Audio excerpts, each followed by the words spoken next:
Parenting Stories. First story is titled, Am I the a-hole for enforcing that my son uses his college fund to pay back his child support? My wife and I have 2 kids. Our oldest is Josh. He just started his second year in college. Full disclosure, I'm not Josh's biological dad, but I've been married to his mom since he was 8. He's my son in all but blood. Josh has a full-ride scholarship at his college. His mom and I are very proud, and he has ambitions for law school after graduation. A few months ago, we were contacted by Tina, a girl who claimed to have had a baby boy with Josh. The baby is a little under 18 months old. Tina said Josh had ghosted her and blocked her on all platforms. She'd been trying to get back in touch with him, but when that didn't work, began to look for his parents to contact. She finally found us and begged us to get Josh to talk to her. We were skeptical at first. He said he knew the girl but denied the baby. We insisted on a paternity test, 2 of them, and they were positive. Tina has gone through the courts and now is pushing for back child support for the baby. Josh is panicking. He doesn't have much income or savings other than a college fund his mom and I have been paying into. He wanted to use that money for his first apartment and for law school. My wife wants to help him pay. The payments aren't much now, and we could afford to, but I'm against it. We, wife and I, agreed that our kids would be responsible for themselves once they moved out. We'd help them if they needed it, but only if it was reasonable. To me, paying his child support for a baby he tried to abandon is unreasonable. He has the money in his fund, he just doesn't want to use it. Josh is afraid of not being able to afford law school without big loans in the future. And to that I say tough. Should have thought of that before bringing a child into the world. My wife thinks I'm unfairly punishing him, and paying the support now would be investing in both the baby and Josh's future. I have no interest in taking care of an infant again this late in life. I'm fine with being grandpa, but not stand-in dad while Josh gets off scot-free. He needs to step up and take care of his kid. Edited to add, I suddenly have a flood of responses to read. Can't find the info post I'm meant to reply to, so I will address some questions here. Tina, according to her, tried to get in contact with Josh while she was pregnant. He denied the baby was his and ignored her. They weren't dating. She attends community college, not his university. She has evidence of multiple attempts to contact him both before and after the baby was born. I don't know about protection being used. I'd hope they were careful and that this was just an accident, but I'm not going to ask about all the details of my son's private life. The deed is done, the baby exists. He needs to step up and be a dad. Now for the top comments. Not the a-hole. Thank you for standing up for the girl and the baby. Josh needs to understand that actions have consequences. Agreed. Not the a-hole. You're teaching your son a valuable lesson. Especially if he wants to be a lawyer, he should understand the importance of consequences. Not the a-hole. He has the money in his fund. He just doesn't want to use it. Should have thought of that before bringing a child into the world. I agree. Law school would be great, but he doesn't have that luxury. If he's still able to get a college degree and also has money to support a child, he's doing well enough. And how many mothers have had to give up dreams of law school to look after a baby? Also, do we really want the kind of immoral lawyers who would abandon their own child? Who am I kidding? Not the a-hole, and I agree with you on every point. Josh not only created this mess, but he made it worse by actively avoiding Tina and forcing her to get you/your wife/the course involved. If you and your wife pay his child support for him just so his future stays pristine, then you are enabling his recklessness. I mean, what about Tina's future and the plans she had that have now been put aside because she became a mom? She doesn't get to continue her life as though nothing has changed, and neither should Josh. If your wife wants to help in some way, she can go shopping for her grandchild, maybe buy some clothes or toys or other things that would help Tina out. But the actual child support is Josh's responsibility to figure out. And if that means he takes the money out of his college fund and/or gets a job to meet his obligations, then so be it. Now for the next story. Am I the a-hole for trying to force my stepson to move out of his bedroom so my daughter can move in? I have a daughter and a stepson who I will call Carly and Kyle. Carly 15 and Kyle 18. They have never been particularly close. Kyle tends to avoid me and Carly like the plague. He hasn't bothered ever trying to build a relationship with us. I have been with Kyle's dad since the kids were 10 and 13. Due to some personal troubles, which I'll not go into detail about, Kyle stays with his dad, though his mother will visit fairly regularly, and they're in constant contact. She, of course, believes me to be the a-hole in this situation. Kyle has stayed in the attic since I knew him. His parents had the attic converted into a proper bedroom for him when he was around 9 or 10. It is an absolutely stunning room. Plenty of space, nice furniture, and it is currently inhabited by several dressmaking dummies as he is studying fashion at university. Lately, Carly has asked me if she can stay with me full-time. She and her dad are just not getting on, and she'd prefer living with me. Her dad is absolutely fine with this, as he was never really good with her in the first place. This means that the majority of Carly's things will be at our place. She has a lot more things than Kyle, and would most likely need more space.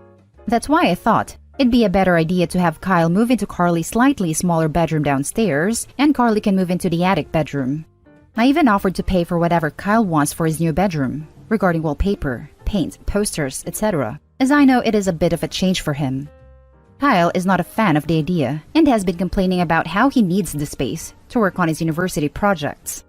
I told him that he is more than welcome to use the dining room, as we rarely ever use it, and we can clean out one of the storage cupboards to store the dummies in.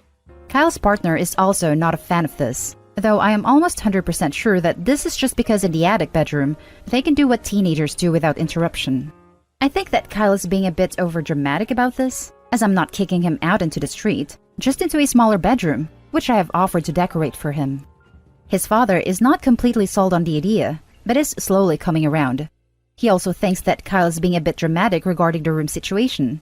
Kyle's mother and girlfriend, and of course Kyle himself, all think that I'm being an a-hole. Am I the a-hole? Now for the top comments. You're the a-hole. You can't kick him out because you want your daughter to have his room. You give her what's available.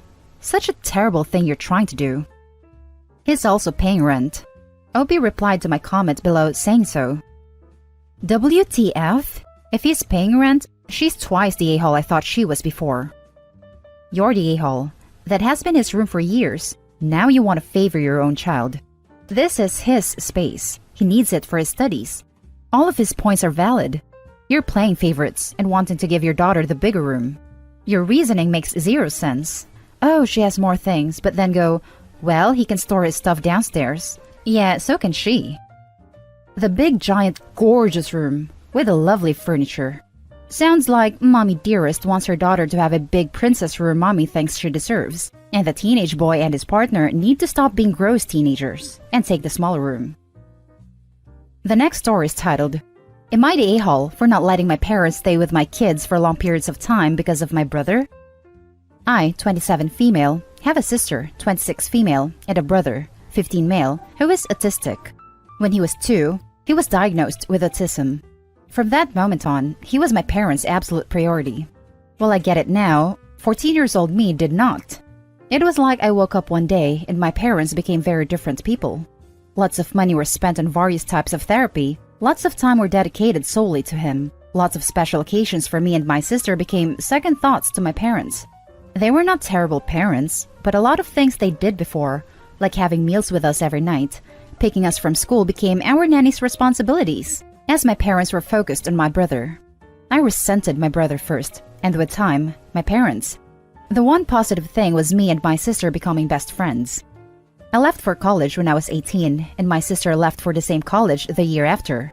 We lived together the whole time. Neither of us really missed home, because who misses feeling like a second thought? We only went home for the holidays. In the summers, we did car trips and had a blast. When I was 21, I met my now husband. The three of us, me, sis, and him, became super close. After that, he joined our summer trips. We got married 2 years later and had twins the following year. The kids are now 3.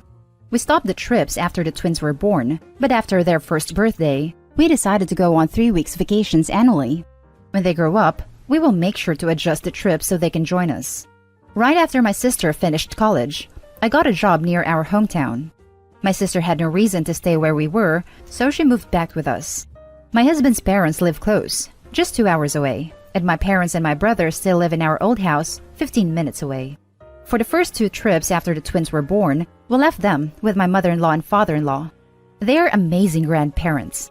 Well, this year, it clicked to my parents that my girls were obviously not going with us on the trips. They asked who had watched the twins the first 2 times, and I explained that my mother-in-law and father-in-law had. They asked to keep them this year and I said no, but thanks for the offer. We appreciate it. They wanted to know why my mother-in-law and father-in-law could have them for long periods of time, but they couldn't. I was honest, said that I do trust them to babysit for short periods, as I know they would never neglect the girls in those few hours. But I don't want them to have them for 3 weeks. They need a lot of attention, and so does my brother. And while I don't think they would do anything on purpose, I'm afraid they will end up too focused on my brother and temporarily forget the twins need their attention as well.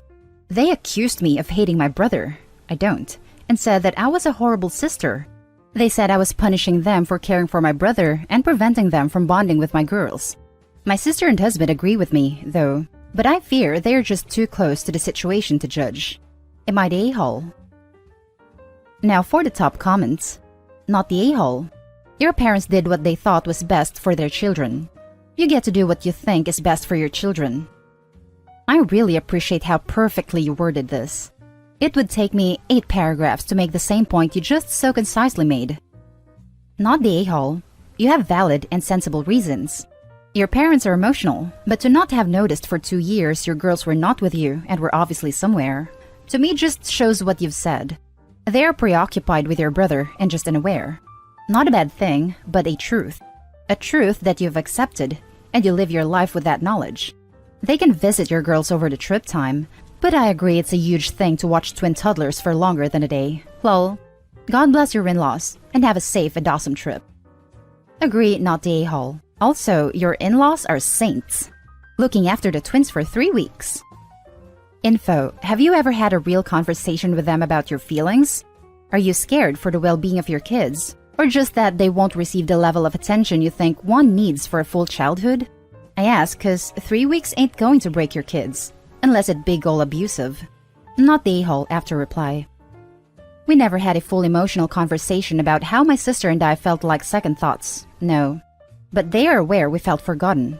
I don't think they would abuse the girls. But 2 toddlers are a full-time job.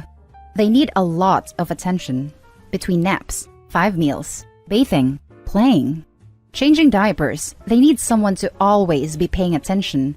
My fear is that they will forget a meal, or not realize a diaper needs changing or something like that, because my brother needed their attention. They wouldn't die, of course, but it makes me anxious. Now for the last story. Am I the a-hole for not apologizing to my dad and stepmom for being a nightmare of a child growing up? My dad married my stepmom 3 months after my parents' divorce, and it doesn't take a genius to figure out how their relationship started. I was 13 then. He fought for 50-50 split custody and won it. I took out all my anger and resentment on their household. I was an actual monster of a child while I was with my dad, but my mom had 0 issues with me. I was also very well behaved in school. But over the years, I've wrecked a lot of stuff around their house and was generally extremely rude to them. I made both my dad and stepmom cry more than a few times. When I was 16, I stopped going over to their house. I mellowed out with them, but I distanced myself from them. I'm now 28 and recently married. I recently met my dad and stepmom at my grandparents' house for an outdoor barbecue. My stepmom overheard me telling my aunt that I love being newlyweds in a new home. She got extremely upset and said I ruined that experience for her. And she said the least I could do was apologize. I basically scoffed and walked away without even acknowledging her. I think my dad and her handled the situation poorly in general and should have been more proactive about dealing with my issues when I was a literal child. Am I the a-hole? Now for the top comments.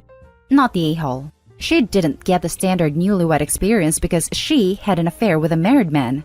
Of course, you as his child were not going to be open to spending time with a woman who helped to hurt your mother. Exactly this. Opie was also 13 years old, still a child, when acting this way, so blaming him for what he did as a child, even though it was within his right, when you look at how his parents separated, and expecting an apology seems immature and unnecessary.